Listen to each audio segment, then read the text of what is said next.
we are back on the Zero Hour. I'm your host, Richard RJ Eskow, and joining me once again, I always look forward to our conversations, is Professor Richard Wolff. You know Richard Wolff from Economic Update on Free Speech TV on Tuesday evenings, from democracyatwork.info. His latest book is The Sickness is the System, and perhaps we'll talk a little bit about the system today. But first of all, Richard Wolff, once again, welcome back to the program. Thank you, RJ. Glad to be here. Always good to have you. And in reading the economic news about GDP growth and so on, job creation, I have a tendency to free associate a little bit. And I thought of the anthropologist Gregory Bateson and his theory. You must remember Gregory Bateson and his theory of the double bind, which he thought explained, he thought explained things it didn't explain, but explained childhood difficulty by saying, parents tell children everything is wonderful when the child consents non-verbally or, in other ways that things are actually terrible, and it creates confusion and stress and disassociation. I feel that way every time I read the economic news reports nowadays.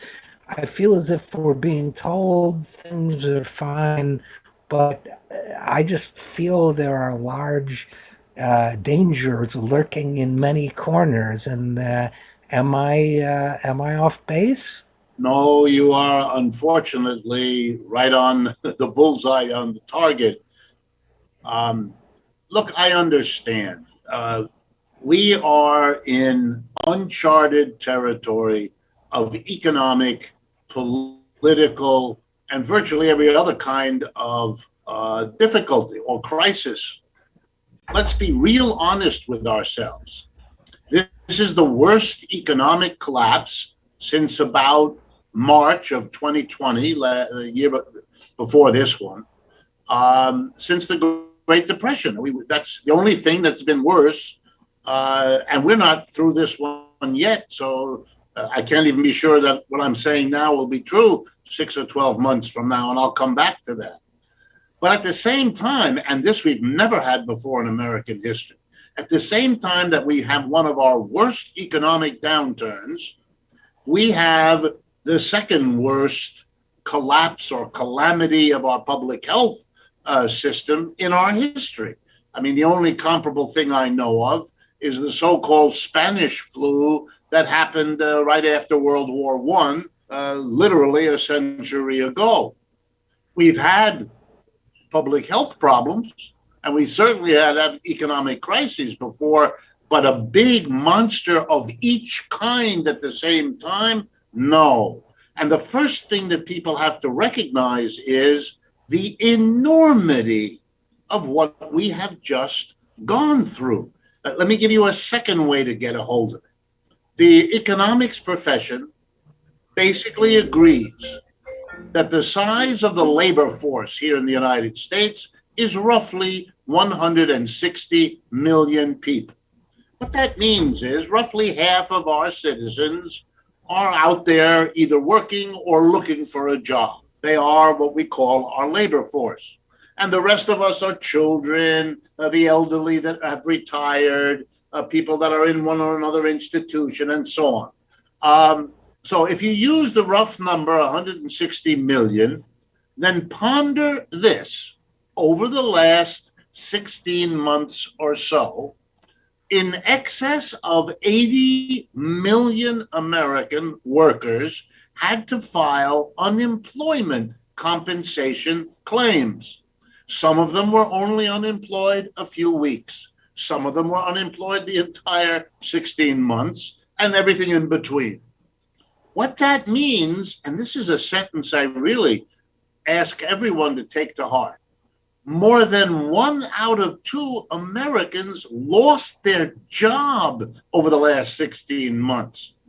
If you know what happens when you lose your job, here's what is the overwhelming majority experience. Number one, you suffer a drop in income. How much varies from state to state and a variety of other considerations, but you lose your income. Number two, you use up whatever savings you may have accumulated. Most workers in this country don't accumulate any. But if you did have some, now you were going to deplete them for however long you needed. If you didn't have savings, you were going to lean on your relatives, your spouse, your children, your cousins, your uncles to help you at what moment? At a moment when they and their economic circumstances were also stressed. But I'm not done. We have countless studies that indicate if you are either unemployed or you are frightened that you might become unemployed because you know what that will do to you. You won't be able to make the payments on your home. You won't be able to make the payments on your car. Your debt on your credit card will go through the roof, etc., etc. Here's what we know. Alcoholism goes up. Spouse divorce goes up. Spouse abuse goes up. Child abuse goes up. Elderly abuse goes up. I mean, I could go on, but you get the picture. We have been, and I don't use this word lightly, traumatized. We need the response of a society that's going to take care of us, at least in some dramatic, demonstrable way, to reassure us that the shock we have just gone through, which will take time to play itself out, is offset by something. And we're not getting that. We're getting government as usual. The Democrats tilting a little more to making the system less harsh. The Republicans insisting that the universe must be harsh in the way that they want. It seems to me the social divisions, whether you look at the Capitol of January 6th riot in terms of all the issues that raises, or the obvious problems with our racial communities. I mean, and then the spectacle. I don't want to miss this because it's the kind of stuff you're good at, RJ, and I kind of want to ask you about it. I was amazed to watch over the last 2 weeks the spectacle of absurd billionaires competing with one another to spend hundreds of millions or billions, I don't know how much is spent, in a race to see who could sit in a rocket ship for half an hour or whatever it was. And the money that they were spending could have vaccinated millions and thereby help all of us to have less in the way of new variants threatening us the way the Delta variant obviously does. I mean, this impossible absurdity of the rich who got richer while those 80 plus million had to go on unemployment. I understand it takes time, but these images of a decaying, divided, unjust, unequal society, they are eating this system from the inside. And when it explodes, as I expect it to, this is not going to be pretty. And looking at a 6% economic growth the last quarter, which is certainly better than what we had before, but is very predictable because almost always when you have a calamitous drop, you have what's called a bounce back. The real test is whether this can survive. And the honest answer to that question is, I don't know. But I can add, no one else does either. Not Janet Yellen, not Mr. Powell at the Fed, or anyone else looking at this situation. The elements that are pulling our economy down have not gone away, have not been ameliorated, have in almost every case gotten worse. The level of debt of our households, worse over the last year. The level of debt of our corporations, much worse than it was a year and a half ago. The level of debt of our government, I mean, I could start to laugh. We're adding deficits at the rate of roughly $3 trillion a year these days. So The economy is on life support of credit, and credit is created mostly the kind that I'm talking about by the Federal Reserve directly or indirectly. I mean, the neoliberals can't say boo because their fantasy of an economy, a private economy that wasn't intruded upon by the government, is now it's now like ancient history. Our government is all that's holding this economy up. That's why they dare not stop quantitative easing. They dare not stop record low interest rates. Not because they don't think there might be a reason to do it. Many of them do, but because they dare not shake the only thing holding this economy up. The catastrophe is by doing what they're doing, the cheap money, they're boosting the stock market, which keeps the top 10% of our people happy. And that happiness is what you're getting with the gleeful, oh, we're recovering. But for the other Right. 90%, it's all that other negative drag that is the dominant experience. And when you have the top 10% so utterly out of touch with everybody else, then you get the social divisions, then you get the bitterness we see. One last example, because it's in my head. Hmm. In the Texas legislature right now, there is a bill being pushed by the Republicans to deny people who get arrested access to nonprofit organizations that provide bail to people who haven't got the money to pay the bail bondsman his cut for providing bail, so you don't have to wait in jail between the time of your arrest and the time of the disposition of your case. They want to take that away. They don't want bail purveyors to have competition from the government to provide for the desperately poor.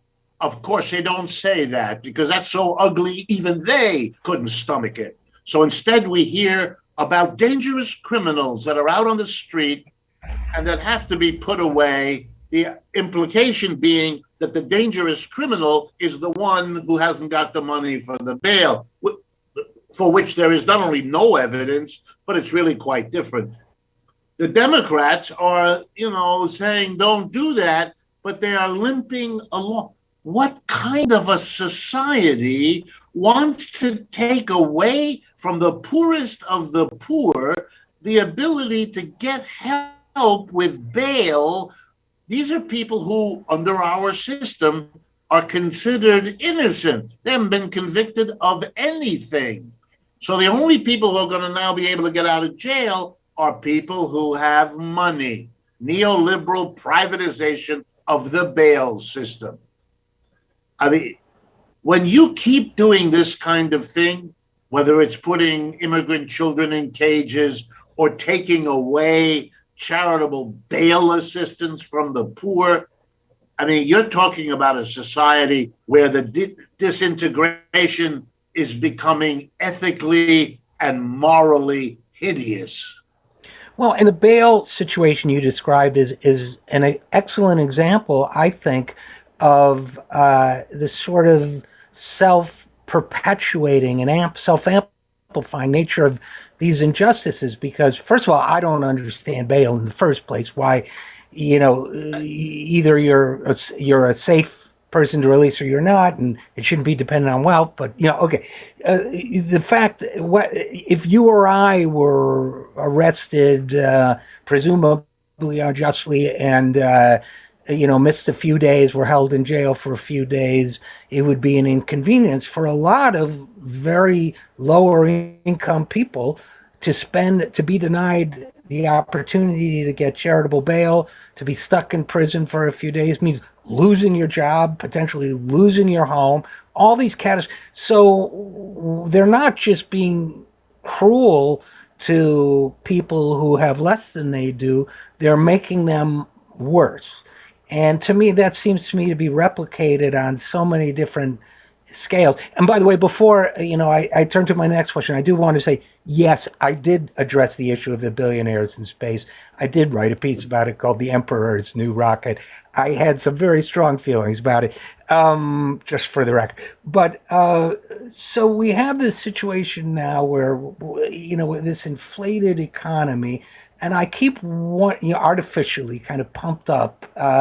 Like the Michelin Man or something, kind of flow.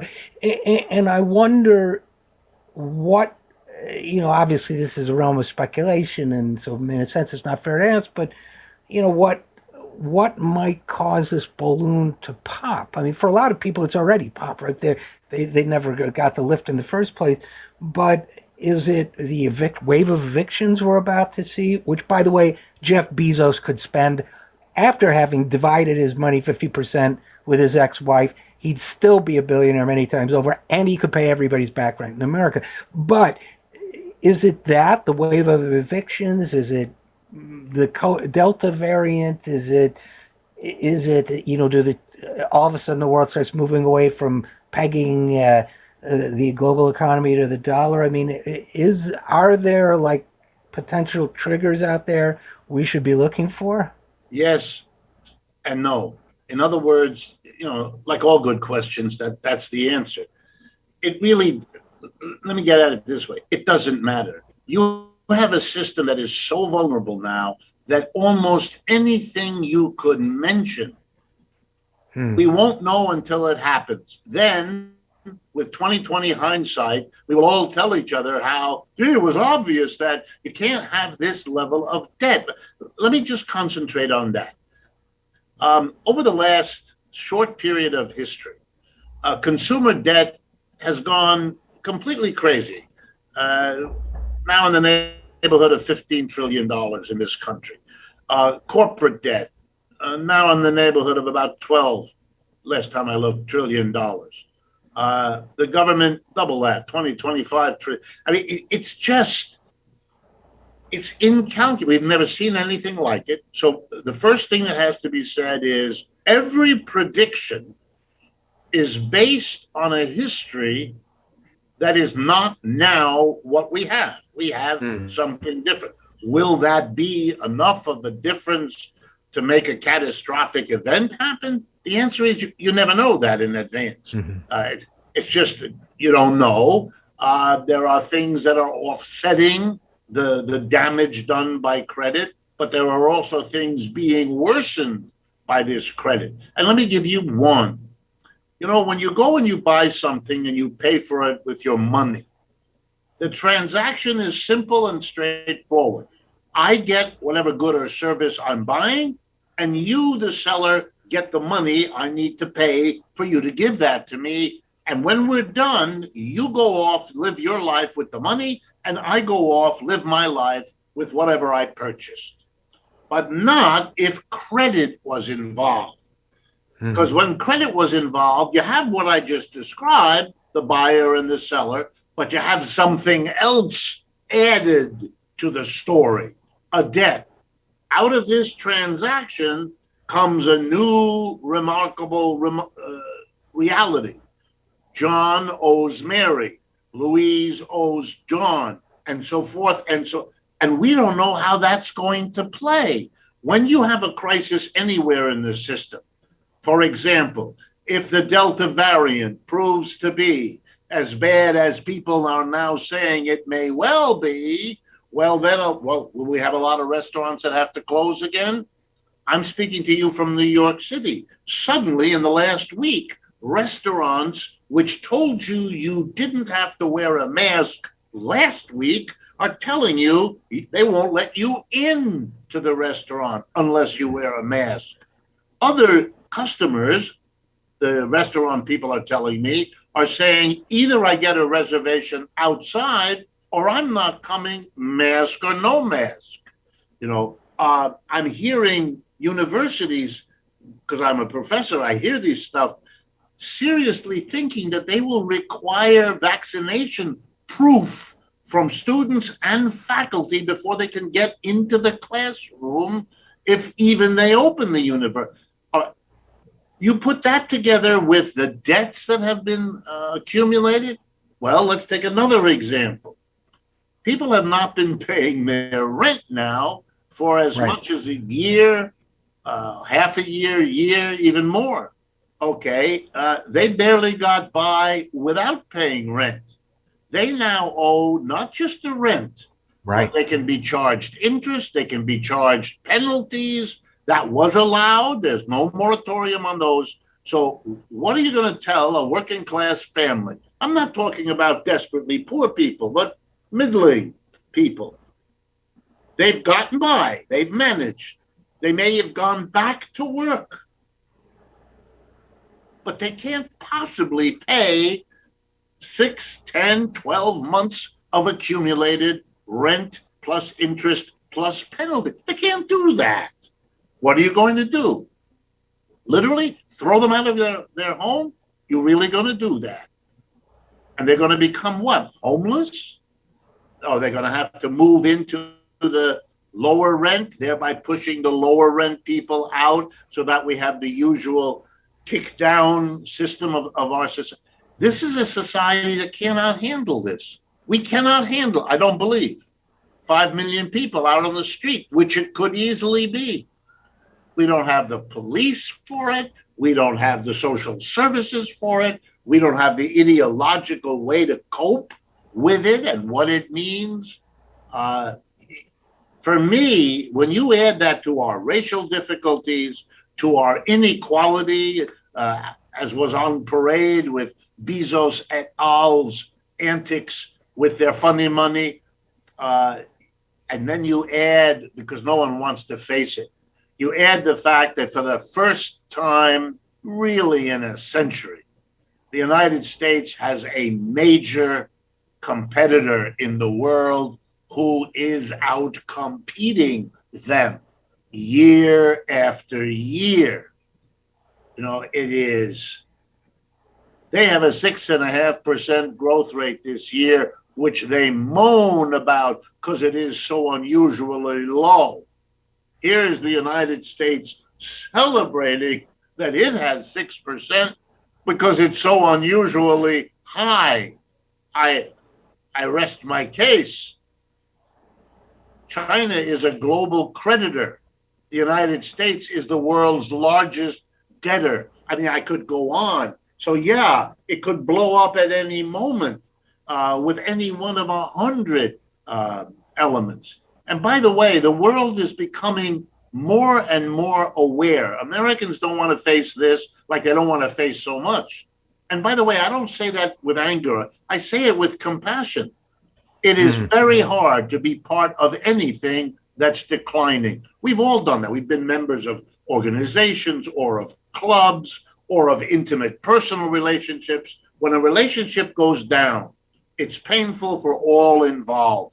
And when you put aside the blame games, it's painful for everyone. I get that. The United States is in a lot of pain, and it hides it with aggression, which a lot of people do when they're in pain. It hides it with scapegoating, which a lot of people do when they're in pain. But your hope is, with your friend, with yourself, with your country, that at least a critical piece of time and energy is devoted to saying, I am in pain. Aggression and anger are not going to get me out of it. What is going on? What can I do that actually addresses the origin, the source of my pain? And that would begin, I don't want to mix my metaphors too much here, but that would begin in the way that AA begins. Hello, I am an alcoholic. You admit you have a problem. That's part of the larger issue that has to be dealt with. We have to say we're in a society that's declining. And if we don't take the steps to deal with it, we will end up being a footnote on whoever the next empire is. And it sure looks like we all know what it's likely to be, China. Right.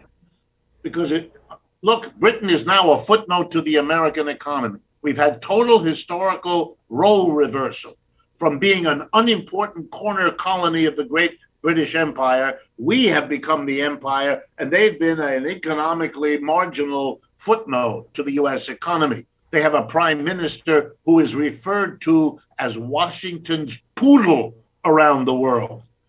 All right, I mean, do we want to become somebody's poodle? With all the rattling of the saber, it doesn't make no one's fooled. I don't want to go too far on this, RJ, but No, it's okay. really important. We have Yeah. Mr. Biden, to his credit, is pulling the troops out of Afghanistan and Iraq. But here's the truth Americans don't want to get. They're leaving because we were defeated. We went in there to fight a war. I understand that the American military industrial complex has made out like bandits for the last 20 years because they get all the contracts for these wars. But to the extent that these wars had geopolitical objectives, most of them, not all, but most of them have not been realized. There hasn't been fundamental reorganization of society. There hasn't been the installation of governments that like or want to support the United States. Nothing of the sort. And I don't know how it's going to play out. Nobody else does either. But a society that's having the kind of internal problems we have, that is having wars that last 20 years to be defeated, whoa. Anyone who imagines that the rest of the world is not watching and drawing conclusions is engaged in a level of denial that is stunning. Is there, if you accept, and I do, the idea that we are a kind of empire, a form of empire, and that empire is in decline. If you accept that, are there historical models or any models, theoretical models, for a kind of glide path from an overextended empire to a humane, reasonably well managed society? Very good question. And I have to plead ignorance. I haven't studied that enough to be able to say to you yes or no. I don't know. And it's something I suspect smart men and women are going to be asking themselves more and more with each passing day. We're going to have good historians, I hope and I expect, who are going to offer us answers, answers at least about what happened in the past, with the obvious hope that they inform policymaking now. But my impression, and I can't say otherwise without lying to you, my impression is that we have leadership now that outdoes one another in the denial of what's going on, to act as if, we are the king of the hill, which we're not. Look at the remarkable attempt to pretend you can control what happens in China. Obama couldn't, Bush couldn't, Trump couldn't, Biden obviously can't. Stop. I mean, how many presidents need to have it rubbed in their face that this is a serious competitor who can match us in every level of high technology? This is a government that has been in power just about a half a century. During that time, got no foreign aid because it was run by communists in a communist party, but whose performance of economic development is more stunning than any of the countries that got foreign aid over all that period. I mean, how much more do I have to say? Over the last 25 years, China's economic growth, on average, is in the 7 to 10% per year range. Ours is a bare third of that over the same 25-year period. There's no contest. They can grow their economy faster than we can, than our Republican presidents have been able to do, than our Democratic presidents, that our privatized neoliberal economy was able to do, than our Keynesian governmental. I mean, it's all pretense. And the pretense gets weirder and odder as it persists, as if oblique to what the rest of the world is seeing. the Europeans are deciding, that's the reality, where to put their future. The reliance on the United States, which was automatic since World War II, isn't anymore. And you would have seen much more of that from Europe if it weren't for the fighting among the Europeans, because each one is afraid that the other one will cut a private deal with the United States. That they're not yet ready to cope with. So they have to hold on until they're strong enough not to. But if you watch the German dealings with Russia about the Nord Stream pipeline, or you watch the dealings of Germany with China, their largest market for their industrial, machinery, when you watch the reality, it bears no resemblance to the verbal nonsense that the Americans use to keep up their denial that they're not in the trouble that they're in. And when we turn to domestic economics, it's the same story. It's glomming on to whatever good news there might be. And an economy is a very complicated animal. It always has a mixture of things that are looking good and things that aren't. That's not interesting because that's always true. It's like going to your doctor. After he does 8 million blood tests, he'll be able to tell you, these are the things that are looking good. These are the things we're going to have to keep an eye on. Okay. Then what you need the doctor not really to do that, but to tell you what's the balance here. What's the sort of net story? Am I in trouble or am I pretty good? When you do that for the United States, you're doing something very rare. What we have is whoever the political in-group is, rah, rah, we're doing great. And the political out-group, it's awful, it's awful, it's awful. Nobody, therefore, probably believes most of it either way. Because as the population doesn't believe anything else, these people say, why should it believe their diagnoses of an economy when that's directly linked to their election prospects?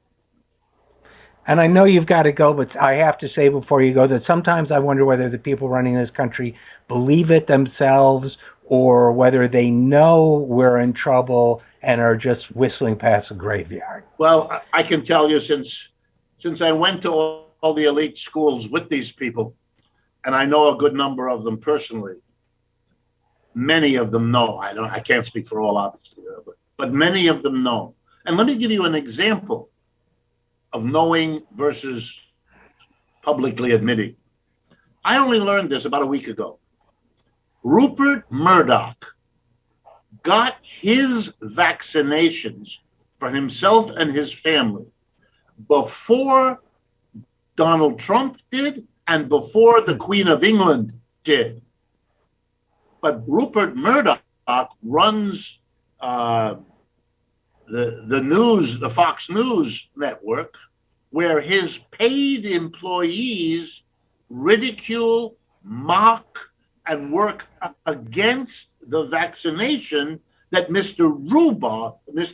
Murdoch made sure he got earlier than almost anyone else. He knows, he acted on what he knows, but if he thinks he can make money by palming off denial and feeding fantasies of people that are frightened by their real circumstances, well, he'll do it.